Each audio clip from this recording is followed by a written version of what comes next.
I'm Jolene Wynn, and this is the Porn Addict's Wife podcast, episode number 102, Security Blankets. Your life does not have to revolve around your husband's pornography addiction. You are not defined by his choices or by what he sees on a screen. You are not just the porn addict's wife. You are so much more.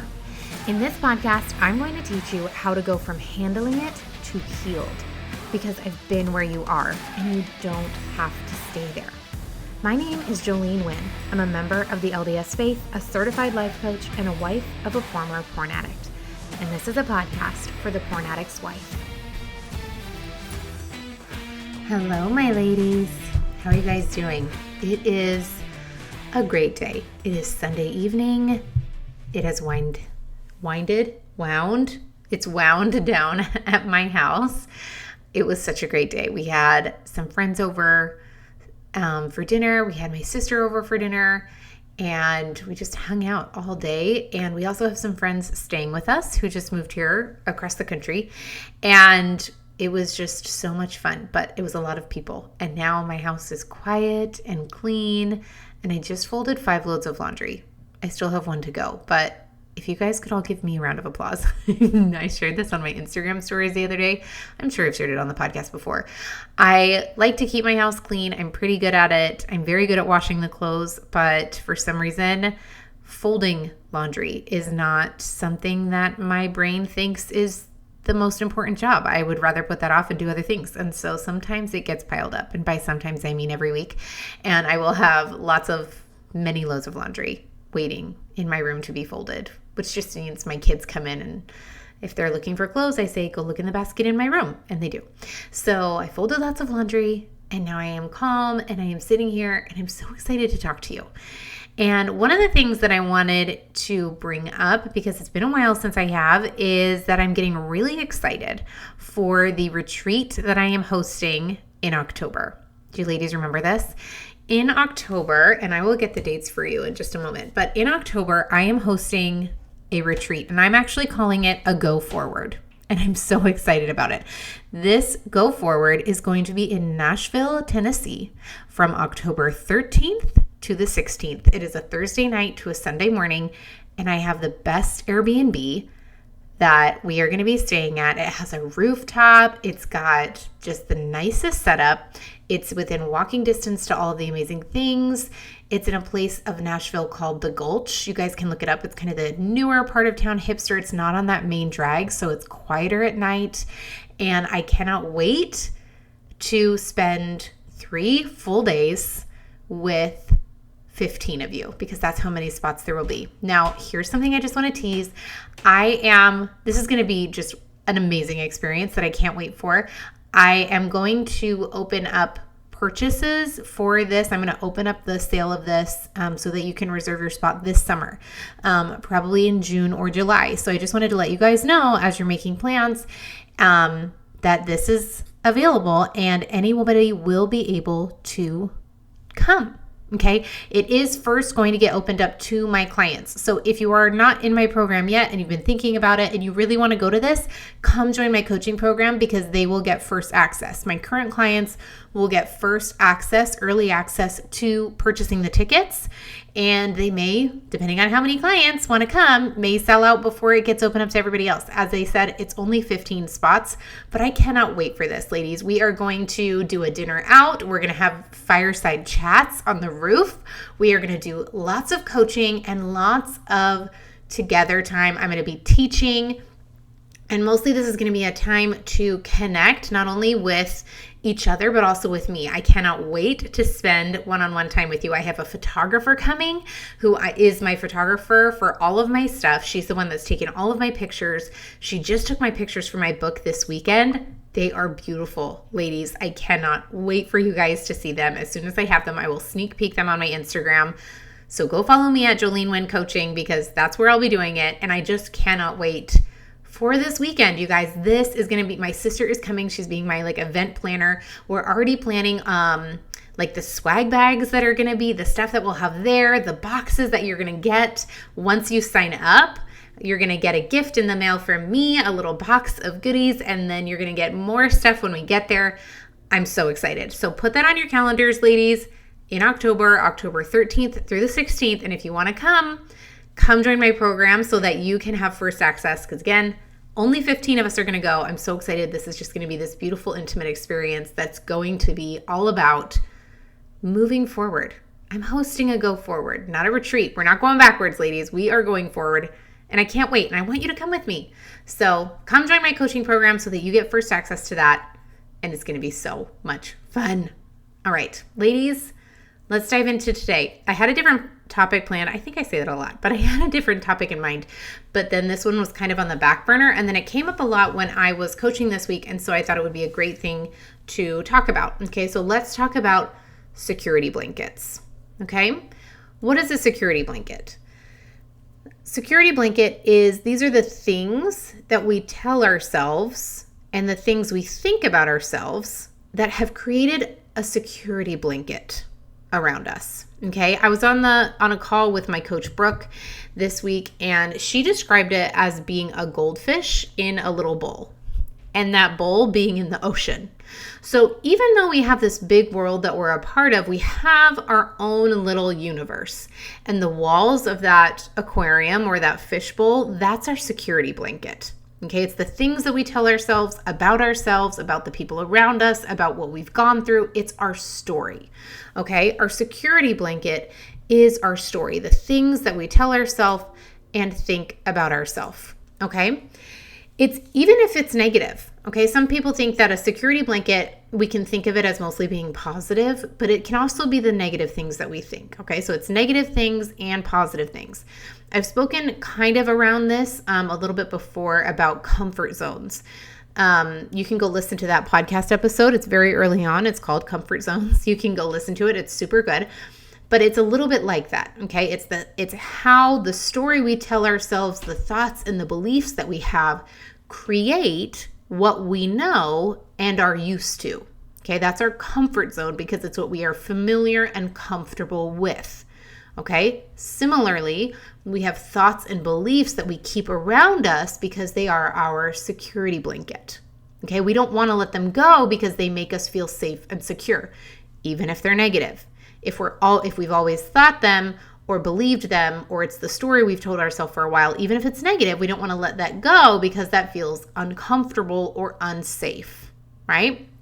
Now, if you look up the definition of a security blanket online, it says that it's something to provide reassurance and a feeling of psychological security. Okay? It's someone or something that gives a person a sense of protection or a feeling of security. Okay? It's the story that we tell ourselves that makes us feel secure. And we all have these. Okay? Especially when we think about ourselves. The thoughts that we think about ourselves, our emotions, our accomplishments, our fears, our insecurities, they create our security blanket. Okay? Now I'm going to go through some specific examples of thoughts today. These are just ones that I pulled out, but all of us have these kinds of thoughts, and I'm just going to go through a few and kind of dive into them so that I can help you guys figure out, just give you some clear examples of what this looks like. Okay? For example, I have anxiety. How many of you have that thought? How about another one? I'm insecure. Here's another one. My husband is doing something terrible to me. He shouldn't be doing this.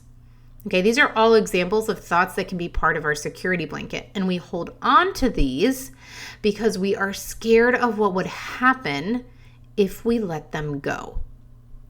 Okay, now I'm going to dive into each one of those examples and show you what might come up and why we should look at them. Okay, so let's start with this one, insecurity. Okay, this is actually coming from an example that I had with a client one time. She and I were diving deep into like her self-image and her body image and the things that she thought about herself. And she boiled down to she feels like her identity is that she is self-conscious. And I said, well, who would you be if you weren't self-conscious? What if you weren't self-conscious? What if since self-conscious is just a feeling, I feel self-conscious. It's not a genetic trait. It's a feeling that you feel. So what if we found the thought that was creating it, the belief that was creating it, said, what if you let that go? And it was so scary to her because she said, I don't even know who I would be if I weren't self-conscious. And we kind of played around with it. And I said, well, let's just pretend that you weren't. How would that change? And she just talked about how different it would be to go out to lunch or go shopping with her girlfriends and all of these things, and how it would change the way she showed up intimately with her husband and all of the things she felt like she could do if she weren't self-conscious. And then we talked about how that was totally available to her, but it was scary for her because she'd identified herself for so long as being self-conscious. It was part of her security blanket. So what if you weren't insecure? Are you willing to let go of your insecurities? Are you willing to start thinking positively about yourself? If you're insecure around new people because you're afraid of what they will think of you, what if you were willing to let that go? What if you were willing to let people think whatever they're going to think and decide that you'd rather live your life full of what you want rather than trying to please someone else? It's scary, right? Because then you'd have to trust yourself. You'd have to get to know yourself enough to know what you want. And it's much easier, much less scary to stay under the blanket of being the person we think others want us to be.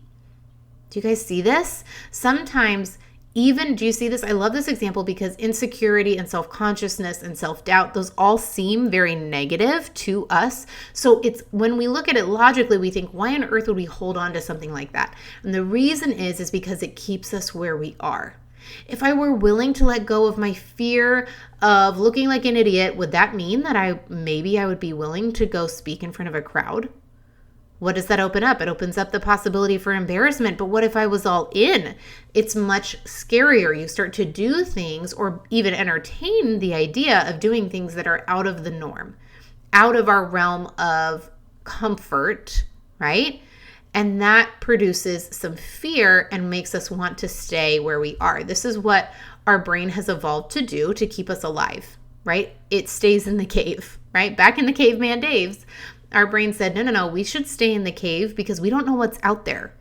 We don't want to break the glass walls of this fishbowl because then we'd be in the ocean, and in the ocean there are sharks. So we should just keep the walls of our fishbowl and stay in the cave because the cave is safe. The fishbowl is safe even though it's small and it's limiting.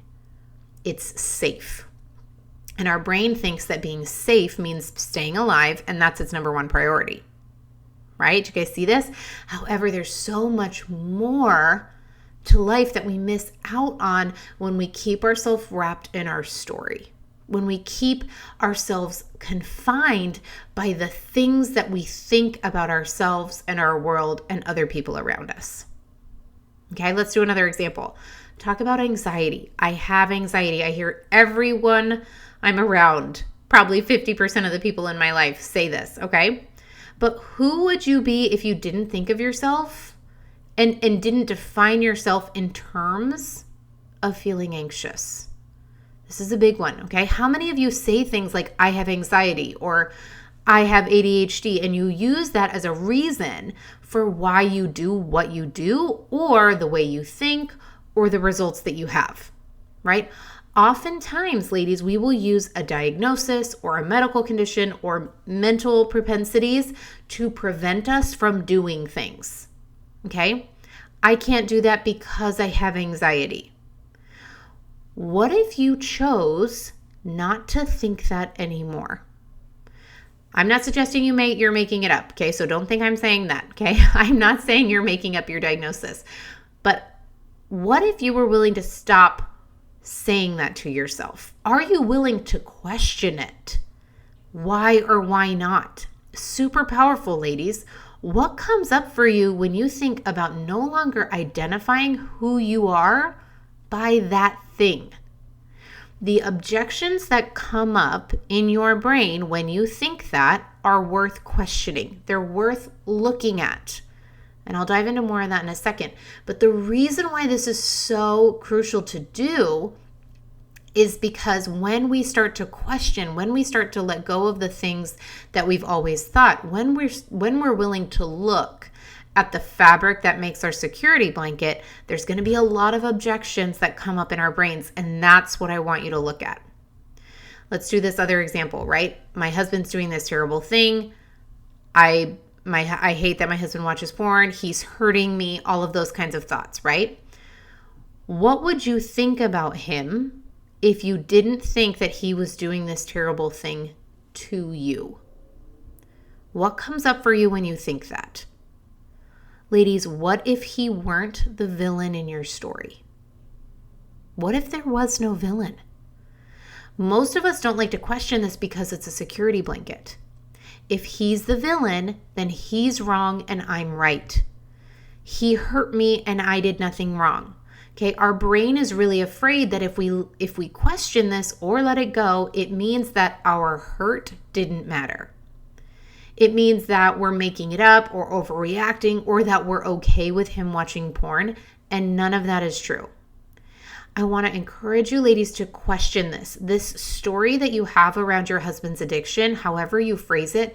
I want to encourage you to question it so that you can look behind the curtain, look under the blanket and see what it's hiding. Look at the fears that come up and face them, address them, analyze the limitations it has created, the results that it's created in your marriage, and give yourself the opportunity to let it go in order to create something better. The things that come up for you, ladies, when you ask yourself these questions, that's what we want to look at. Okay? You may choose to keep all the stories, all the insecurities, all the positive thoughts, all the negative thoughts, all of it. You may choose to keep thinking exactly as you're thinking right now, but questioning it and looking at it gives you the chance to do it on purpose. And that's what I want for you. I want you to learn how to evaluate your own mind, your thoughts, the things pushing you forward and the things holding you back so that you can live your life on purpose rather than simply having a brain running on automatic processes that create a predictable pattern. Your life, ladies, is yours to create, and I want you to throw off the security blanket and see what's underneath, because we will never get where we want to be if we are hiding what's holding us back. If you never look under the blanket and you're not aware of what's holding you back, you will never understand what you could have had. You'll just have what you have, and that will be it. But ladies, if you want more, and I know that you do because you're here listening to me, okay, and you wouldn't be if you were totally fine with where you were, then it's time to see what's holding you back. What is preventing you from moving forward? It's all wrapped in that security blanket. All of those thoughts, all of those beliefs that you have about yourself, your friends, your family, your husband's addiction, that is creating a security blanket that's keeping you where you are, and that's what I want you to question. Look at all of it. Choose what to leave behind and choose what to take with you, but do it on purpose. And that's how you start going forward. I love you ladies so much, and I'll see you guys next week on a brand new episode. So take care. All right, ladies, if you are loving what you are learning on the podcast, I want to invite you to come join my coaching program. This is where we take it to the next level and we actually start applying and learning the how of moving forward. This podcast has taught you the what, and the coaching program is where you're going to learn the how. This is where you learn how to actually start moving forward, process all of that pain that you feel, and let it go once and for all. If you are ready to finally move forward and stop living a life that revolves around your husband's pornography addiction, then I want to invite you to come join me today. Just head to my website, joleneWayne.com, and sign up today. I can't wait to see you there.